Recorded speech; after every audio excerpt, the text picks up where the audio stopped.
على سید الانبیاء والمرسلین اما بعد فاعوذ باللہ من الشیطان الرجیم بسم اللہ الرحمن الرحیم وَإِذَا قُرِئَ الْقُرْآنُ فَاسْتَمِعُوا لَهُ وَأَنصِتُوا لَعَلَّكُمْ تُرْحَمُونَ صدق اللہ العظیم وبلغنا رسولہ النبی الکریم الرؤوف الرحیم ان اللہ وملائکتہ یصلون علی النبی یا ایھا الذین آمنوا صلوا علیہ وسلموا تسلیما۔ کوئی بھی زبان خاموش نہ رہے، تمام حضرات مل کر درود و سلام کا عطیہ پیش کریں۔ الصلاۃ والسلام علیک یا سیدی یا رسول اللہ وعلی آلک واصحابک یا رحمۃ للعالمین۔ حضرات ذوالفقار مالک قدوس کا کروڑ مرتبہ شکر ہے کہ جس کی توفیق خاص سے میرے مالک نے آج اس ماہ رمضان المبارک میں ہمیں یہ موقع اور یہ سعادت عطا فرمائی کہ ہماری ایک نہیں بلکہ دونوں مساجد کے اندر قرآن کریم سننے اور سنانے کی اس گاؤں کو اللہ نے سعادت عطا فرمائی، کیونکہ بنا اس کی توفیق کے نہیں ہوتا۔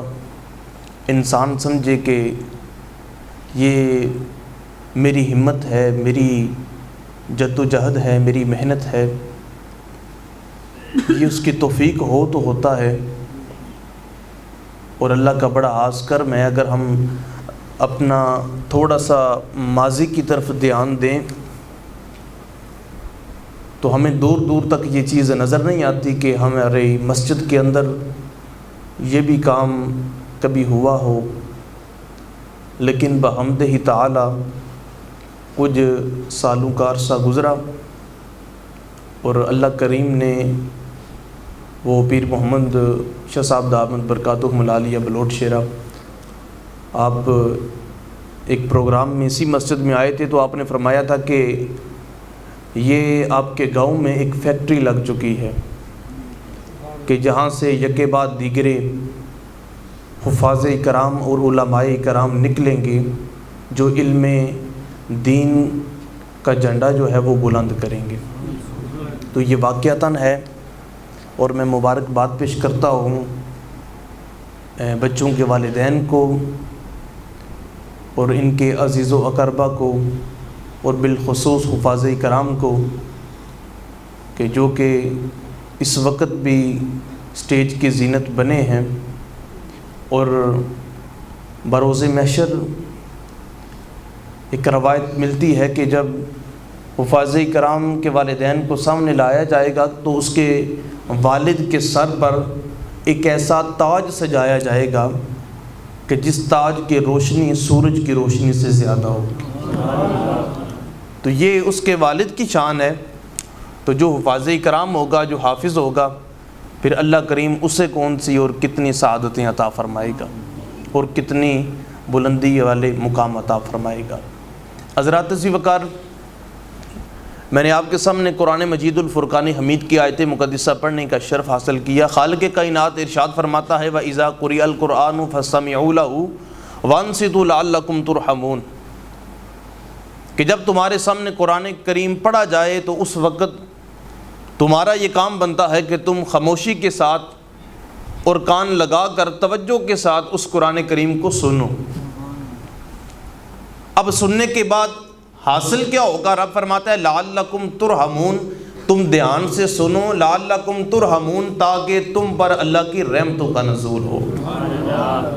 حضرات ذوالفقار، ایک بڑا عجیب معاملہ چل چکا ہے کہ حفاظ کرام جب مصلی رسول پر کھڑے ہوتے ہیں اور قرآن کریم کی تلاوت سے ہمارے دلوں کو مزین کر رہے ہوتے ہیں تو اس وقت رفتہ رفتہ مسجد کی آدھی صف رہ جاتی ہے۔ میں نے جب اپنی کم علمی کی بنا پر تھوڑی سی توجہ کی، غور و فکر کیا تو مالک کریم نے کرم فرمایا، تو میرے ذہن کے اندر یہ بات آئی کہ اصل میں یہ ہوتا ہے کہ اللہ کا فرمان ہے کہ جب قرآن کریم سنایا جائے اور تم اسے توجہ سے سنو تو اللہ کی رحمتوں کا نزول ہوتا ہے۔ اب مسئلہ یہ بنتا ہے کہ جس شخص نے ساری کی ساری زندگی اور 11 کے 11 مہینے اس نے گناہوں کی دلدل میں گزارے، اس نے تمام کی تمام کہہ لیں کہ اپنے اللہ سے اس کا رشتہ جو تھا وہ کمزور تھا، کبھی ایسا موقع میسر نہیں آیا کہ اللہ کی بارگاہ میں کھڑا ہو کر قرآن سنے۔ اب جب اللہ کی رحمتوں کا نزول ہوتا ہے، اب اس کی وہ ساری کی ساری پچھلی کیفیت تھی، اب جب اللہ کی رحمتوں کا نزول ہو رہا ہے اس کے لیے ٹھہرنا مشکل ہو جاتا ہے۔ اگر پھر بھی سمجھ نہیں آئی تو میں آپ کے لیے آسان کر دیتا ہوں۔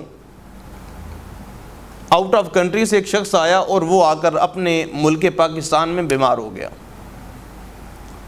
اب اس کی بیماری ایسی تھی کہ وہ ٹھیک ہونے کی طرف آ ہی نہیں رہی تھی۔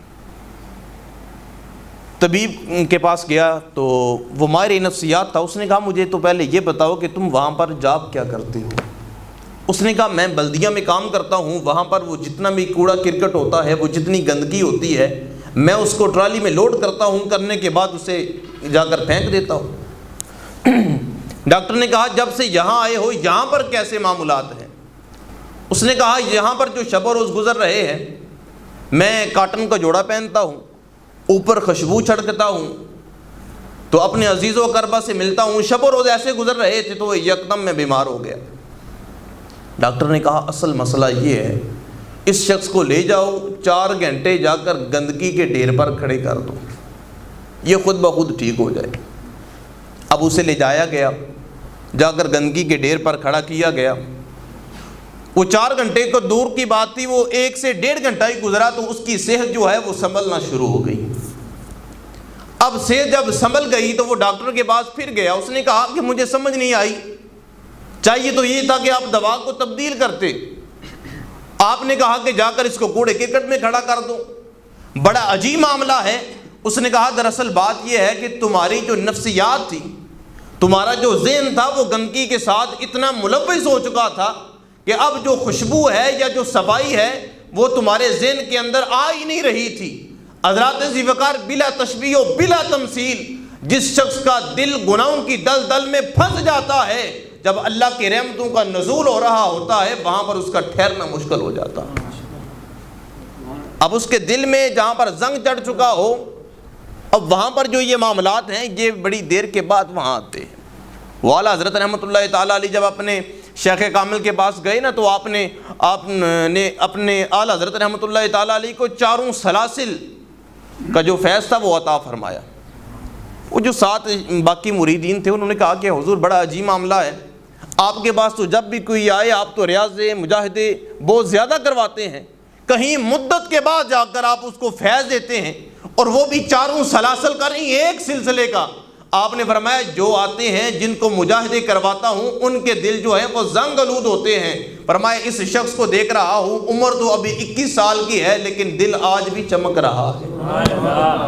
تو جن کے دل تو چمک رہے ہوں ان کے لیے تو ٹھہرنا مشکل نہیں ہوتا، لیکن جن کے دل ہمارے جیسے زنگ آلود ہوں، وہاں پر گرد جمی ہو، وہاں پر دل جو ہیں وہ دھندلے ہو چکے ہوں، وہاں پر یہ معاملات ہوتے ہیں۔ حضرات ذی وقار یہاں پر دیکھنے میں آتا ہے کہ 2 قسم کے لوگ اس معاشرے میں پائے جاتے ہیں۔ ایک تو وہ کہ جن کا عقیدہ خراب ہے لیکن عمل بہت زیادہ کرتے ہیں، لیکن چونکہ عقیدہ خراب ہے اس وجہ سے عمل بھی کسی کھاتے کا نہیں ہوتا۔ اب دوسرے نمبر پہ وہ لوگ آتے ہیں جن کا عقیدہ تو بالکل پانی کی طرح صاف و شفاف ہے، لیکن جب عمل کی باری آتی ہے تو وہاں پر کمزوری آ جاتی ہے۔ اب جب وہاں پر کمزوری آتی ہے تو وہاں پر بھی وہ پھر ان کی روح کو زخم لگنا شروع ہو جاتے ہیں۔ حضرات ذی وقار ہم نے یہ تو متعدد بار سنا کہ قرآن حکیم ہے، اب بندہ بیمار ہو تو حکیم کے پاس ہی جاتا ہے نا۔ اب یہ تو ہمیں معلوم ہے کہ قرآن حکیم ہے، لیکن یہاں پر اگر دیکھا جائے تو ملاحظہ کیا جائے کہ ہر شخص ہی کوئی نہ کوئی بیماری کا شکار ہے۔ کوئی شخص نماز نہ پڑھنے کی بیماری میں مبتلا ہے، کوئی شخص روزہ نہ رکھنے کی بیماری میں مبتلا ہے، کوئی شخص یہاں پر کسی کو دھوکہ دینے کی مرض میں مبتلا ہے، کوئی جھوٹ بولنے کی مرض میں مبتلا ہے۔ الغرض ہر کوئی نہ کوئی شخص جو ہے وہ کسی نہ کسی مرض میں مبتلا ہے۔ اب چاہیے تو یہ تھا کہ ہم ان چیزوں کا علاج کرتے، لیکن علاج کی طرف بھی نہیں آتے، اور یہ بھی پتہ ہے قرآن حکیم ہے لیکن وہاں پر ہم آتے نہیں. ہم نے قرآن کو کہاں رکھا ہے؟ بند کر کے الماریوں میں رکھ دیا. اور ضرورت کہاں محسوس ہوئی؟ خدا نہ خواستہ کوئی شخص بیمار ہو گیا، بستر مرگ پر ہے، چند لمحوں کے بعد اس کی سانسوں کی ڈوری ٹوٹنے والی ہے، تو کیا ہوتا ہے کہ فوراً بلاؤ حافظوں کو، اڑا کر اس کے سراہانے پڑے تاکہ اس کی جو سانس ہے وہ آسانی کے ساتھ جدا ہو جائے. جب اقبال رحمۃ اللہ تعالیٰ علیہ نے یہ معاملات دیکھے نا تو آپ کی روح تڑپ اٹھی. آپ نے کہا نادانوں، قرآن مارنے تو نہیں آیا تھا، قرآن تو زندگیاں دینے آیا تھا، قرآن تو زندہ کرنے آیا تھا. آپ نے فرمایا جن لوگوں کا رشتہ قرآن کریم کے ساتھ مضبوط رہا ہے، آج بھی رہتی دنیا تک، قیامت تک کے لیے دنیا ان کو یاد کرتی ہے، کیونکہ ان کا رشتہ قرآن کے ساتھ بڑا مضبوط تھا.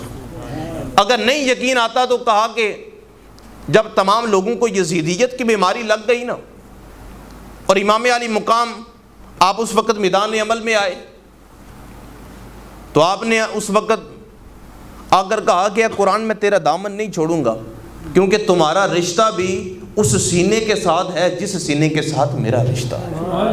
اور میں کیونکہ راتوں کو جب لوگ سو جایا کرتے تھے، میرے نانا تجھے پڑھ پڑھ کے مصلے پہ رویا کرتے تھے. فرمایا آج ساری دنیا جدا ہو جائے لیکن فرمایا میں تیرا دامن نہیں چھوڑوں گا. حضرات ذی وقار یہی آج تاریخ گواہ ہے، اور تاریخ اس بات پر ثابت اور دلیل ہے اور شاہد ہے. تاریخ یہ کہتی ہے حضرات ذی وقار کہ جب تمام لوگوں نے قرآن کا دامن چھوڑ دیا تھا، تمام لوگوں کو یزیدیت کی بیماری لگ چکی تھی، اس وقت امام علی مقام نے کہا اے قرآن میں تیرے دامن کو نہیں چھوڑوں گا. پھر یہ نہیں کہ حضرت امام علی مقام نے کہہ دیا بات ختم ہو گئی، پھر قرآن کی بھی آواز آئی تھی. قرآن نے کہا تھا اگر تو یہ کہہ رہا ہے کہ میں تیرا دامن نہیں چھوڑوں گا، پھر میرا بھی اعلان سن، اگر تو میرا دامن نہیں چھوڑے گا میں بھی قیامت تک اعلان کروں گا، اگر تیرے لاکھ ٹکڑے بھی ہو جائیں فرمایا میں تجھے مرنے نہیں دوں گا. میں کہوں گا ولا تقولوا لمن یقتل فی سبیل اللہ اموات،